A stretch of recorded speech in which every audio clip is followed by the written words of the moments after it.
Current affairs 2026 August 24 തിങ്കൾ. ചോദ്യം 1. ചുള്ളിയാർ ഡാമിൽ നിന്ന് നീക്കം ചെയ്യാവുന്ന ചെളിയുടെ പരമാവധി അളവ് എത്രയെന്ന് കേരള ഹൈക്കോടതി നിർദ്ദേശിച്ചു? ഉത്തരം 2,25,830.17 ഘനമീറ്റർ.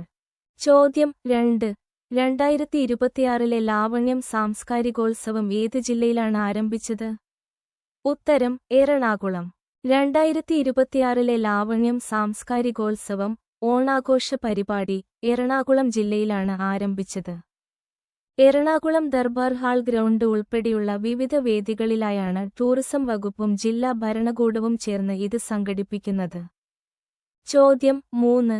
2026 ഓഗസ്റ്റ് 24 കേരളത്തിൽ നിന്ന് മിസ് യൂണിവേഴ്സ് ഇന്ത്യ 2026 കിരീടം നേടിയ നിയമ വിദ്യാർത്ഥി ആര്?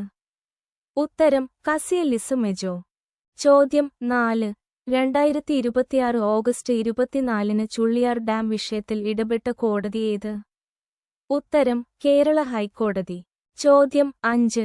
2026 ഓഗസ്റ്റ് 24 കേന്ദ്ര സർക്കാർ ആരംഭിച്ച ഉള്ളി ഗതാഗത സംവിധാനത്തിന്റെ പേര് എന്താണ്? ഉത്തരം കാന്ത എക്സ്പ്രസ്.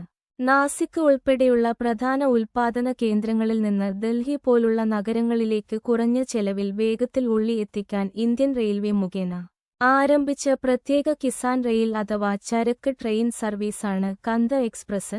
കാന്ത എന്നാൽ മറാത്തി, ഹിന്ദിയിൽ ഉള്ളി എന്നർത്ഥം. ചോദ്യം 6. 2026 ഓഗസ്റ്റ് 24 ഇന്ത്യൻ നാവികസേനയ്ക്ക് കൈമാറിയ മൂന്നാമത്തെ ASWSWC കപ്പൽ ഏത്? ഉത്തരം INS മാൻഗ്രോവ്. ചോദ്യം 7. 2026 കോമൺവെൽത്ത് ക്യൂ സ്പോർട്സ് ചാമ്പ്യൻഷിപ്സ് ഏത് നഗരത്തിലാണ് നടക്കുന്നത്? ഉത്തരം അഹമ്മദാബാദ്. ഗുജറാത്തിലെ അഹമ്മദാബാദിലുള്ള Veer Savarkar sports complex. 2026 October 7 മുതൽ 10 വരെയാണ് ഈ ചാമ്പ്യൻഷിപ്പ് നടക്കുന്നത്. കോമൺവെൽത്ത് ക്യൂ സ്പോർട്സ് ചാമ്പ്യൻഷിപ്പിന് ഇന്ത്യ ആദ്യമായി ആതിഥേയത്വം വഹിക്കുന്ന പതിപ്പാണിത്. മത്സര ഇനങ്ങൾ snooker, billiards, 10 ball, heyball, black ball എന്നീ 5 വിഭാഗങ്ങളിലായി 10 മെഡൽ ഇവന്റുകൾ ഉണ്ടാകും. ചോദ്യം 8. 2026 ഓഗസ്റ്റ് 24 റിപ്പോർട്ടുകൾ പ്രകാരം ചൈന സന്ദർശിക്കാൻ പോകുന്ന ഇന്ത്യയുടെ ദേശീയ സുരക്ഷാ ഉപദേഷ്ടാവ് ആര്? ഉത്തരം അജിത് ഡോവൽ. ചൈനീസ് വിദേശകാര്യ മന്ത്രിയും ചൈനയുടെ സ്പെഷ്യൽ റെപ്രസെന്റേറ്റീവുമായ വാങ് യിയുമായിട്ടാണ് അദ്ദേഹം കൂടിക്കാഴ്ച നടത്തുന്നത്. ചോദ്യം 9.